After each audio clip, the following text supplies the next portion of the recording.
انا مع زميلي احمد، ما راح يطلع من الرياض. لا ما عليك، ما راح يطلع من الرياض ابدا ابدا ابدا.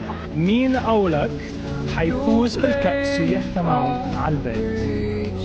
مين اللي بيفوز بالكاس؟ انا.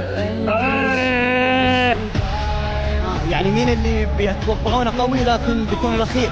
من النظره الاولى بنفرح بندحي. درب عمرو وسادي ارابيا. انا